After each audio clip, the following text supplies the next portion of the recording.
আসসালামু আলাইকুম সবাইকে। আজকে তোমাদের জন্য আমি নিয়ে আসলাম ইংলিশ গাইডলাইন সেশন। তোমরা প্রতিদিন অসংখ্য মেসেজ দাও, ভাইয়া আমাদের ইংলিশ একটা গাইডলাইন সেশন দরকার। তো আজকে আমি সেটা নিয়ে আসলাম। চলো শুরু করা যাক। তো ফার্স্ট অফ অল যদি আমরা দেখি ইংলিশে কি কি আসে, তোমাদের আগে কিছু কথা বলি। ধরো এমআইএসটি ইউনিটে ইংলিশের জন্য 10 মার্ক থাকবে। তো এই 10 মার্ক তোমার এমআইএসটিতে সি ইউনিটে চান্স পাওয়ার জন্য খুবই গুরুত্বপূর্ণ। কেন? কারণ এই 10টা এমসিকিউ তুমি 3 মিনিটে দাগিয়ে ফেলতে পারবে। তুমি যদি দেখো তোমার 80টা এমসিকিউ দাগাইতে হবে 60 মিনিটে। এদিকে তোমার ইংলিশে হচ্ছে 10টা এমসিকিউ। তো এই 10টা এমসিকিউ যদি তুমি 3 মিনিটে দাগাও, তার মানে তোমার 57 মিনিট থাকবে ফিজিক্স, কেমিস্ট্রি আর ম্যাথ সলভ করার জন্য। তো যে এই 10টা এমসিকিউ খুব নিট অ্যান্ড ক্লিন ভাবে 3 মিনিটে দাগিয়ে ফেলতে পারবে, সে কিন্তু চান্স পাওয়ার জন্য অনেক দূরে এগিয়ে যাবে।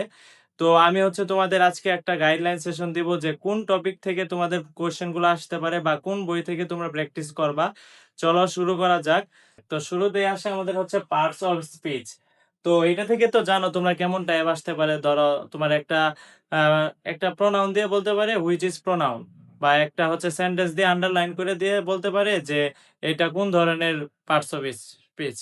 তারপর তোমাদের নাম্বারস। নাম্বারস এর ক্ষেত্রে তো তোমরা জানো নাম্বারস দুই প্রকার, সিঙ্গুলার আর প্লুরাল। এটা তোমাদের অনেকের কাছে অনেক ইজি মনে হয়, বাট কিছু ডিফাইন টাইপ আছে। ধরো তোমাদের বলতে পারে যে what is the plural form of medium. তো এটা অনেকের অজানা থাকতে পারে, আমি লিখে দিই। এটা মিডিয়া আনসার।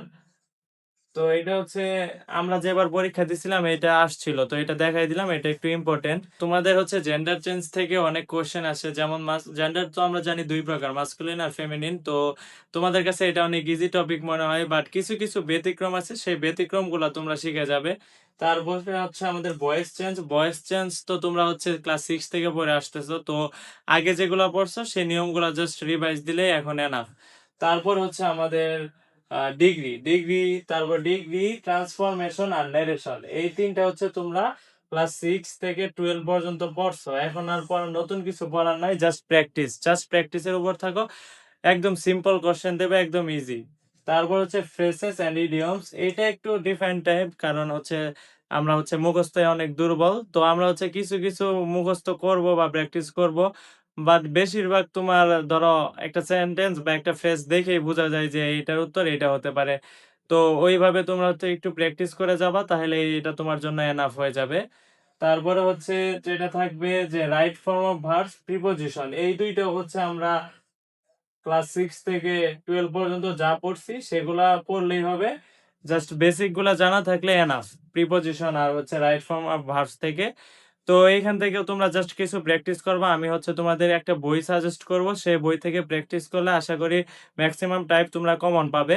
তারপরে লাস্ট অফ অল যেটা থাকে তোমাদের সিনোনিমস এন্ড অ্যান্টোনিমস। এটার জন্য তোমরা কিছু সিনোনিম এন্ড অ্যান্টোনিমস প্র্যাকটিস করবা। প্লাস তোমরা এখান থেকে অনেক ইজি কোশ্চেন আছে, যেমন তোমরা একটা ওয়ার্ড দেখলেই বুঝতে পারবা যে এটার সিনোনিম কেমন হতে পারে। তো আপাতত এইটুকুই ছিল। তারপরে আমি যে বইটার কথা বলতেছি, যে এই যে ইংলিশ ফর কম্পিটিটিভ এক্সাম, এই বইটা থেকে তোমরা ম্যাক্সিমাম কমন পাইতে পারো বা টাইপও কমন পাইতে পারো।